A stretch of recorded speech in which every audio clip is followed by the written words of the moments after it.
একদিন তাদের বাড়িতে চিৎকার শুনে আমরা সবাই দৌড়ে যাই, গিয়ে দেখতে পাই একটা কবিরাজ সেখানে আছে, অর্থাৎ নিপার চাচা কবিরাজ নিয়ে এসেছে। তাই নিপার চাচাতো ভাই চিৎকার দিচ্ছে। আমাদের সামনেই কবিরাজ কিছু গোলাপ জল নিপার চাচাতো ভাইয়ের গায়ে ছিটাই, এরপর আগরবাতি জ্বালিয়ে তিনি কি যেন পড়ে। এদিকে নিপার চাচাতো ভাই বিছানায় ছটফট করে যাচ্ছিল। অনেকক্ষণ এভাবে কেটে যাওয়ার পর নিপার চাচাতো ভাই বমি করে দেয়। তখন একটি অলৌকিক দৃশ্য দেখতে পাই আমরা। নিপার চাচাতো ভাইয়ের মুখ থেকে একটা ভাজা ইঁদুর বের হয়। ভাজা বলতে তেলে একটা ইঁদুরকে ভাজা হলে যেমন হবে ঠিক তেমনই। এই দৃশ্য দেখে যেন আমার বমি বের হয়ে যাচ্ছিল। ধীরে ধীরে মোট 2টা ভাজা ইঁদুর বমির সাথে বের হয় ওর। এরপর সে শান্ত হয়ে যায়। এতটুকু বলে রিফাত একটা ব্রেক নাই। আমি বুঝতে পারছিলাম এখনো ওর পেট গুড়গুড় করছে। কিছুক্ষণ চুপ থেকে রিফাত আবার বলতে শুরু করে। সেই দিন রাতে নিপার চাচাতো ভাই ভালো হয়ে যায়। কবিরাজ তার টাকা নিয়ে চলেও যায়। যাবার সময় বলে নিপার চাচাতো ভাইকে কেউ বান মেরেছে। কে মেরেছে তা কবিরাজ পরের দিন এসে বলবে। আপাতত রোগী সুস্থ। এইটুকু বলে তিনি চলে যান। আমরাও যে যার মতো চলে আসি, কিন্তু আমাদেরও জানতে ইচ্ছা হয় কে মেরেছিল বান। বিকালে আমার মা ওদের বাড়ি থেকে আসে। আমি মাকে জিজ্ঞেস করেছিলাম কবিরাজ কিছু জানিয়েছে কিনা। মা আমার কথায় কোনো উত্তর দেয় না। কবিরাজের ফোন নাকি সকাল থেকে বন্ধ। দুপুরে খবর পেয়েছে কবিরাজের মেয়ে মারা গেছে, আর কবিরাজ কল দিয়ে বলেছে সেই কাজ করতে চায় না। এতটুকু শুনে আমারও অনেক খারাপ লেগেছে। মাঝপথে কবিরাজ চলে গেল কেন, এইটা সবার কাছে রহস্যের মতো। নিপার চাচাতো ভাই অসুস্থ হয়ে গেছে, তাই এই ব্যাপারটা কেউ বেশি গায়ে নেয়নি। কিন্তু নিপার চাচাতো ভাই দিন দিন শুকাতে শুরু করে। গালের মাংস ভিতরে ঢুকতে থাকে, চোখও ভিতরে চলে যেতে থাকে, চোখের চারপাশে কালো দাগ পড়ে, চুলগুলা উঠে যেতে থাকে। এর মধ্যে আবার নিপার স্বামী নিপাকে তালাক দেয়, নিপাকে বাড়িতে রেখে যায়। নিপার চেহারাও একই রকম ছিল, অর্থাৎ নিপার চাচাতো ভাইয়ের মতো চোখের নিচে কালো দাগ আর গালের মাংস ভিতরে ঢুকে গেছে। কিন্তু নিপার চেহারা না বদলালেও নিপার চাচাতো ভাইয়ের চেহারা খুবই কুৎসিত হতে থাকে। তার শ্বাসকষ্ট বেড়ে যাচ্ছিল, নিঃশ্বাস নিচ্ছিল যেন অনেক কষ্টে, একটা বৃদ্ধ মানুষের রূপে চলে যাচ্ছিল। নিপার চাচা অনেক ডাক্তার দেখায়, কিন্তু কোনো লাভ হয়নি। এই যন্ত্রণা পেতে পেতে আজ তার মৃত্যু হলো। রিফাতের মুখে সবটা শুনে আমি পুরো হতভম্ব হয়ে যাই। বিশ্বাস করবেন কিনা জানি না সুমন ভাই, আমি সেদিন নিজের পায়ের মাটি খুঁজে পাচ্ছিলাম না। এতটা অসহায় হয়ে গিয়েছিলাম যা মুখে বলার মতো না। আপনি আমার অবস্থা যখন বলবেন তখন আমার পরিস্থিতি উপলব্ধি করে নিন। চায়ের বিল পরিশোধ করে সেই দিন আমি বাড়ি চলে আসি। আমার তো বুঝতে বাকি রয়নি যে এই সবটা আমার জন্যই হয়েছে। কিন্তু আমি তো এতটা ভয়ঙ্কর চাইনি। নিপার সংসার হোক, আবারটা ভেঙে যাক, এত কিছু আমার মনেও ছিল না। নিপা আমার কাছে ফিরে এসেছে, ঠিক আছে, আমি মেনে নিতাম। তবে তার তো সতীত্ব হারিয়েছে, আর সে নিজের ইচ্ছাতে তো আসেনি। আমি তাকে কালো জাদু করে এনেছি। এখানে তো সম্পূর্ণ দোষ আমাকে দিচ্ছি আমি। এত বড় ভুল আমি কিভাবে করলাম? আমার মনে হলো ব্যাপারটা আমার বাবাকে শেয়ার করব, কিন্তু আমার বাবা এটি মানবে না আমি জানি। আর যাই হোক, আমার বাবা অন্যায়কে কখনোই মূল্যায়ন করেনি। আমাকে তো মারবে, এর সাথে বাসা থেকেও বের করে দিবে। উপায় অন্তর না পেয়ে আমি বাড়িতে যাই, সেই কিতাবটা খুঁজতে থাকি।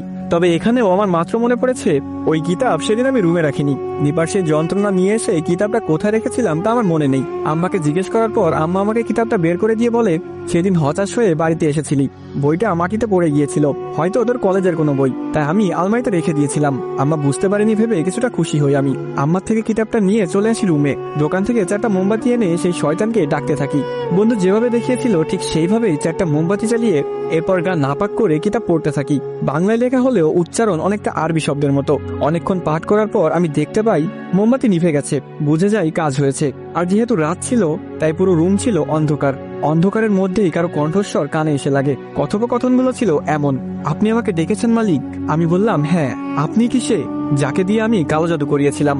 সে বলল, জি মালিক, আমি আপনার দাস বলছিলাম। আমি বললাম, আমি চাই কালো জাদু কেটে দিতে, নিপা তার শ্বশুরবাড়ি ফিরে যাক, আর তার স্বামীও সব মেনে নিবে। সে বলল, ঠিক আছে মালিক, আপনার হুকুম আমি পালন করব, কিন্তু এর বিনিময়ে আপনি কার জীবন দিতে চান? এই লাইনটা শুনে আমার মাথায় বাজ ভেঙে পড়ে। অর্থাৎ আমাকে আরো একটা বলি দিতে হবে। একজনের মৃত্যুর বিবরণ শুনে আমার গায়ে এখনো কাটা দিচ্ছে। আরো কাউকে আমি কিভাবে এই যন্ত্রণা দিব? আমি থতমত খেয়ে বললাম, কারো জীবন দেওয়া ছাড়া আপনি কাজ করবেন না? সে বলল, মালিক, আপনার সব হুকুমেই আমাকে কারো প্রাণ উপহার দিতে হবে। আমি বললাম, যদি আমি কোনো পশু পাখির জীবন উপহার দিই তাহলে নিবেন?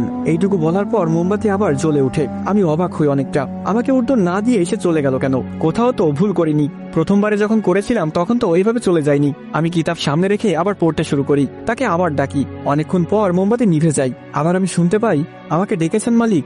আমি বললাম, উত্তর না দিয়ে চলে গেলেন কেন? সে বলল, আপনি আমাকে আমার উপহার দিতে মানা করেছেন, তাই আপনার উপর আক্রমণ করার আগেই আমি চলে গিয়েছি। আপনি আমার মালিক হন। আমি বললাম, ঠিক আছে, আমি একটা জীবন দিচ্ছি আপনাকে।